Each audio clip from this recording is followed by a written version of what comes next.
This episode is brought to you by San Pellegrino Ciao. A gift from Italy to your home.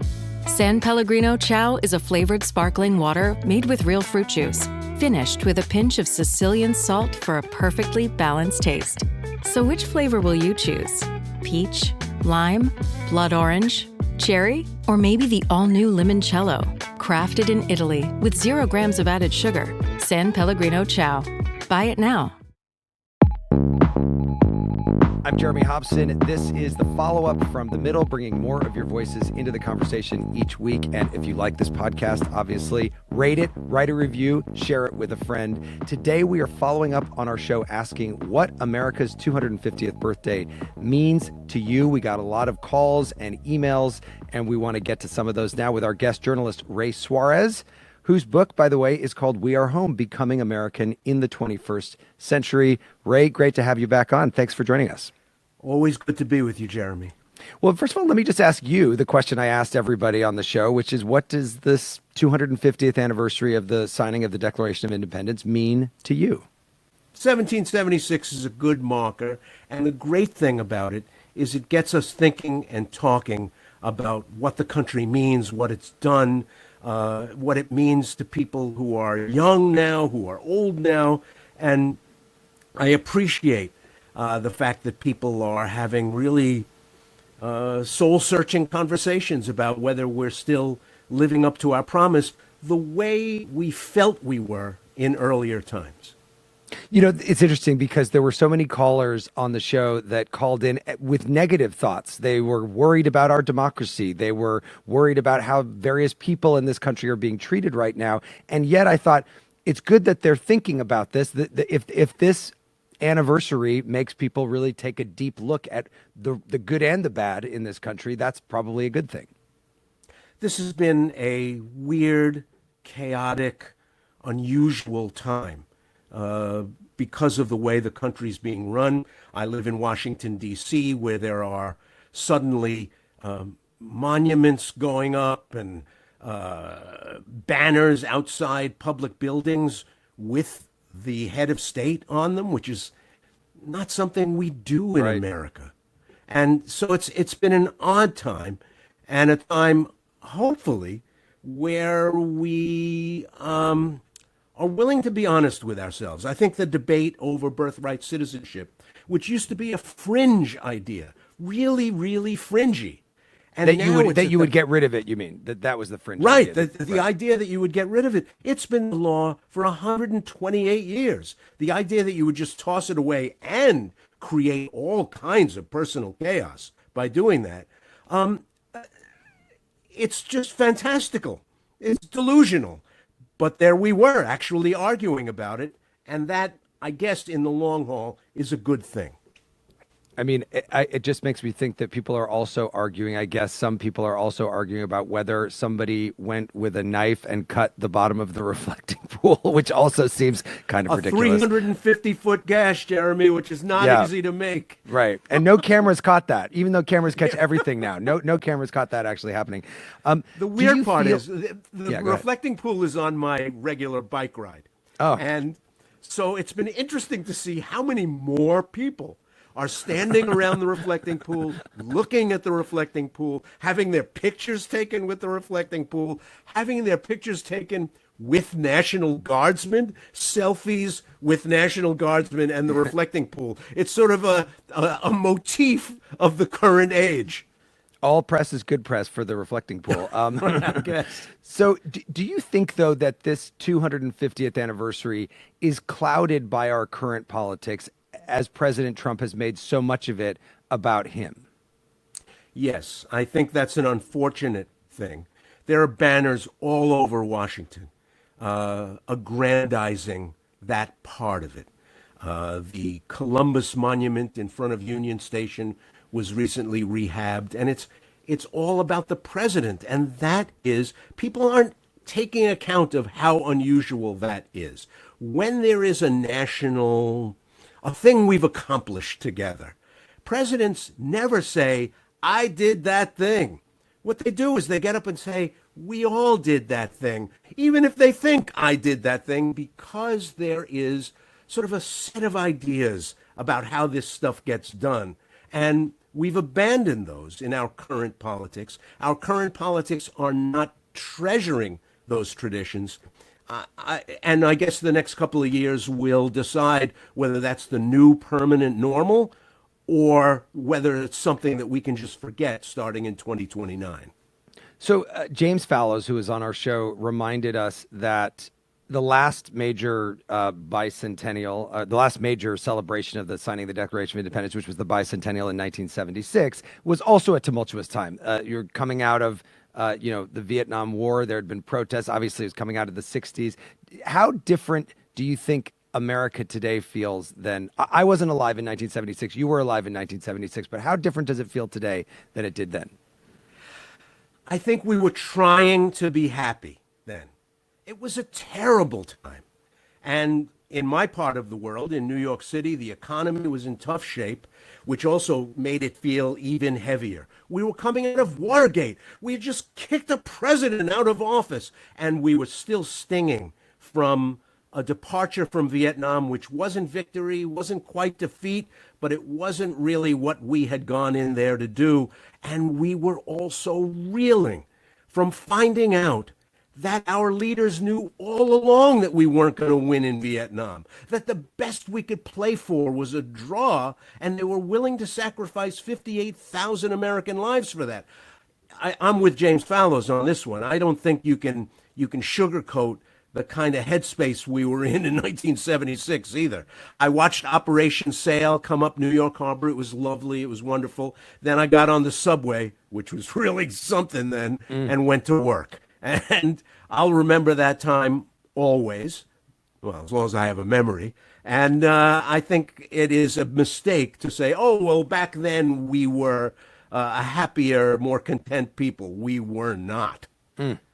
So when I was growing up in central Illinois, I would get very excited about the 4th of July. I would go over and set up an area where we could watch the parade go by in Champaign-Urbana, and I would would get to Indiana, get some fireworks, bring them back. And then with a neighbor who actually lived to be 102 years old, I would make this American flag cake with blueberries and strawberries as the stars and stripes.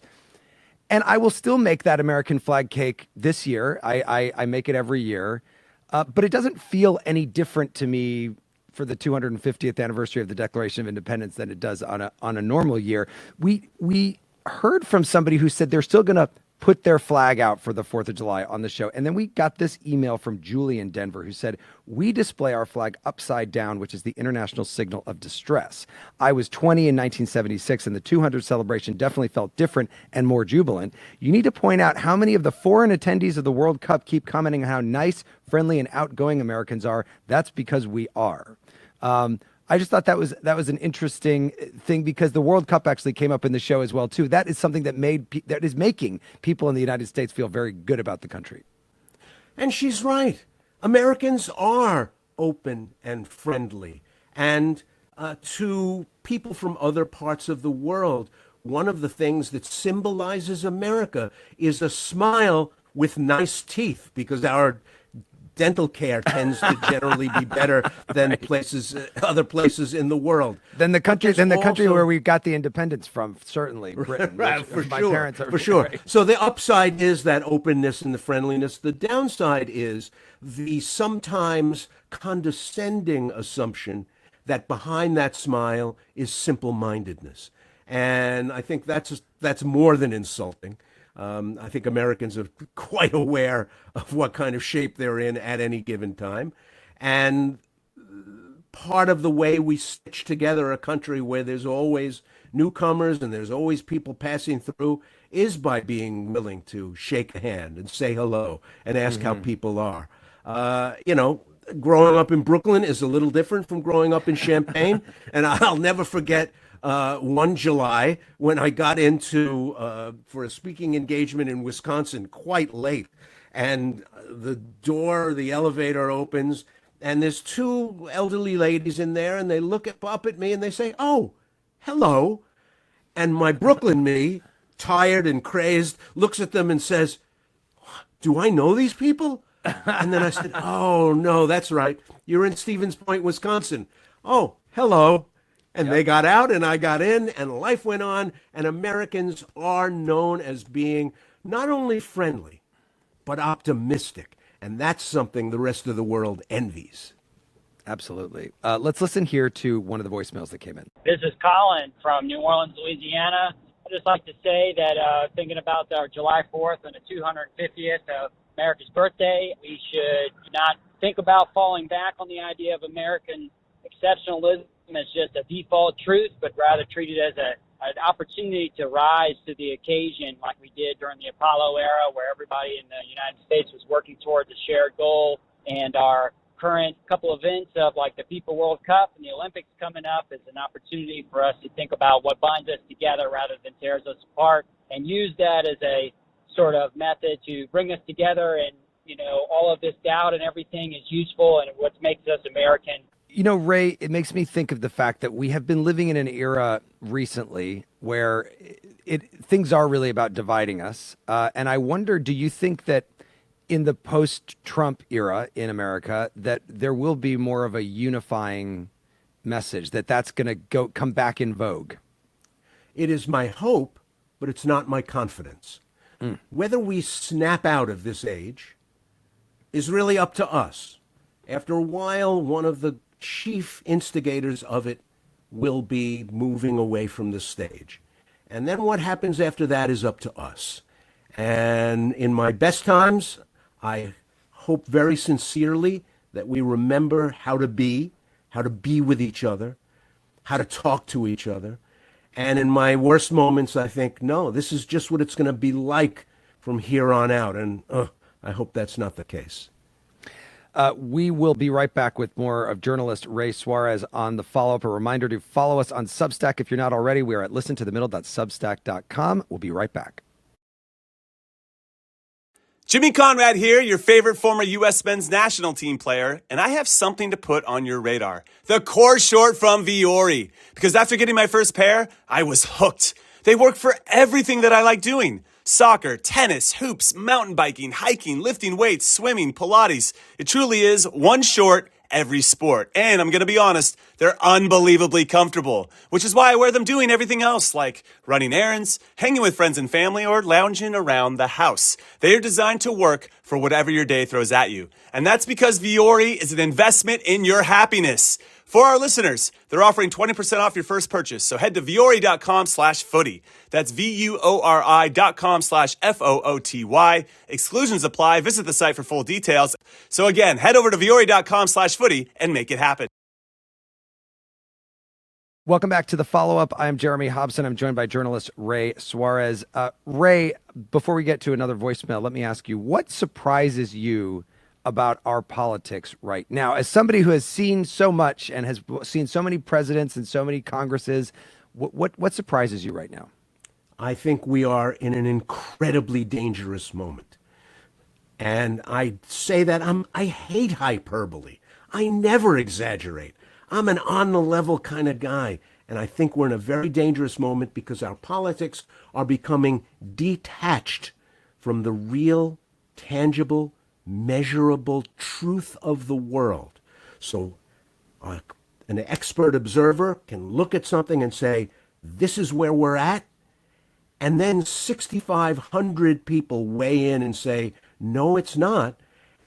Put into evidence things that are absolutely untrue, and lies do very comfortable business contending with the truth. So I quite often hear people in interviews, hear man on the street, interviews where people say, you know, the sun rises in the west and sets in the east, and it's their opinion, so it's okay. I mean, man, that's my opinion. And we are now at a very dangerous moment where we are detaching from the truth. And if we can't stand on the ground of the truth and argue with each other about what to do with that reality, we're sunk. We're in a really bad place, because then whoever takes power gets to do what they want with the truth that they've chosen. And I'm not exaggerating. I think we are very far down that road, and it's a very dangerous signal. What is one news organization you would recommend to our listeners if they want to make sure they're getting the truth? I read The Economist every day. It's expensive, but boy, it is the best news magazine in the English language. Wow. I read the New York Times and the Washington Post every day, and you may have problems with their editorial page, but they are still dug in around the country and around the world, and there's excellent reporting, top-level reporting. The Wall Street Journal also got a lot of those Washington Post reporters that ended up leaving, so they've been doing really great reporting from Washington as well. Let's get to another caller. Listen to this.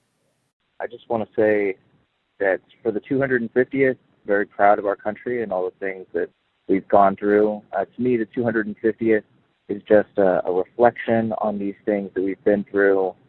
We've been through a lot as this country. When we look back to the Alien and Sedition Acts, we overcame all of those things. When we look back to the Gilded Age, we overcame that. Shortly after the Gilded Age came the Progressive Era, and I'm proud that we overcame some of the income inequality and all of that was an issue during that time. And the Civil War, we overcame that.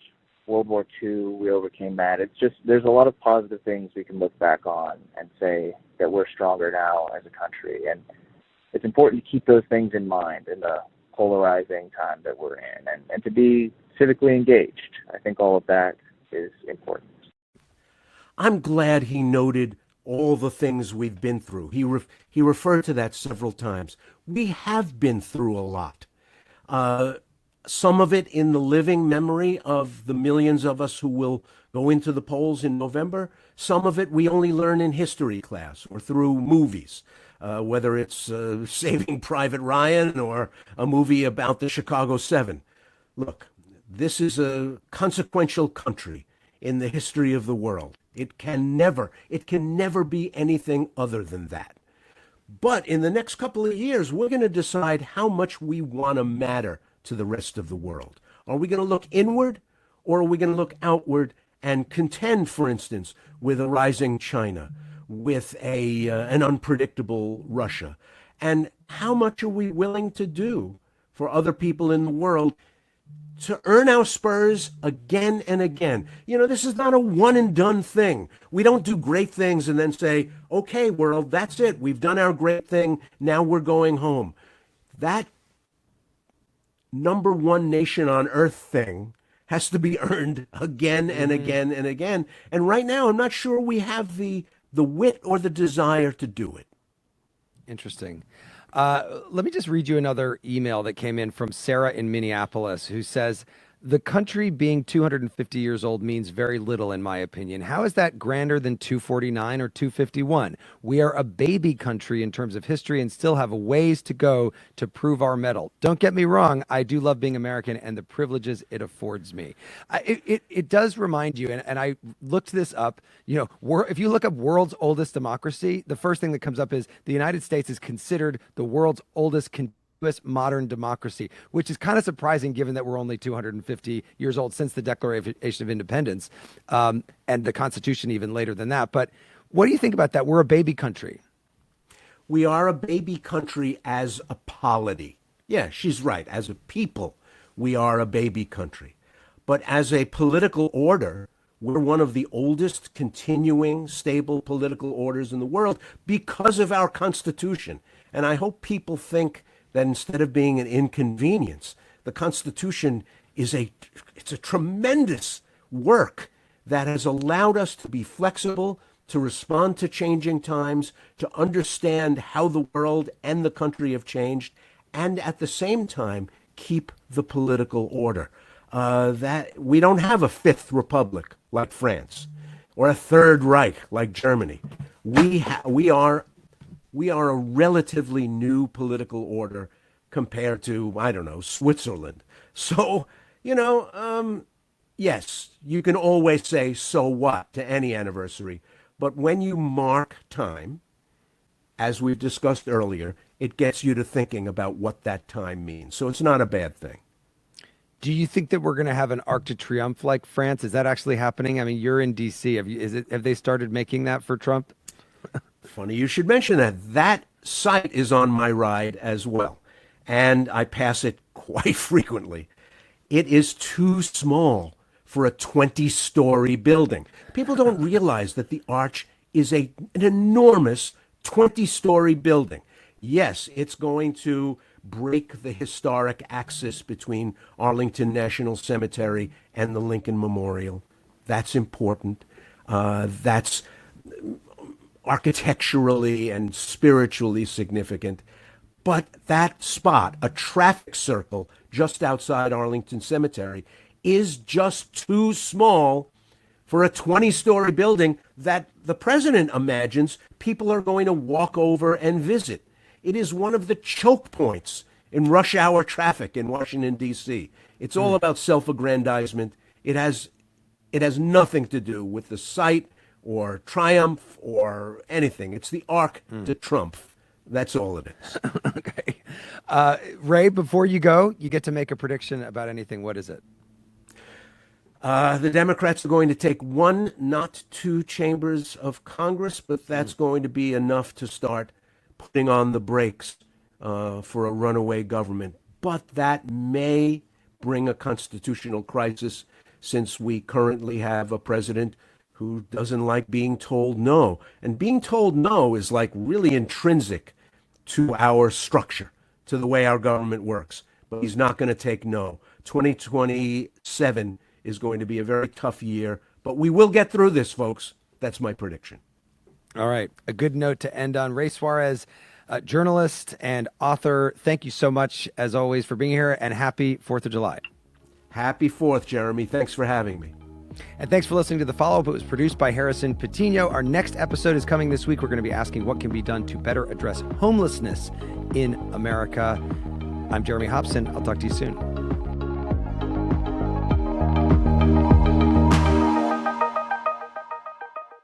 The GLP-1 pill you've been waiting for is now on Ro. Yep, it's finally here. With the same clinically proven ingredient, now in a pill, and now on Ro. It's the first FDA-approved GLP-1 pill for weight loss at the lowest price available. That's one daily GLP-1 pill for big results. Now on Ro. Go to ro.co/listen to see if you qualify. RX only. Go to ro.co/safety for serious side effects and boxed warning associated with GLP-1s.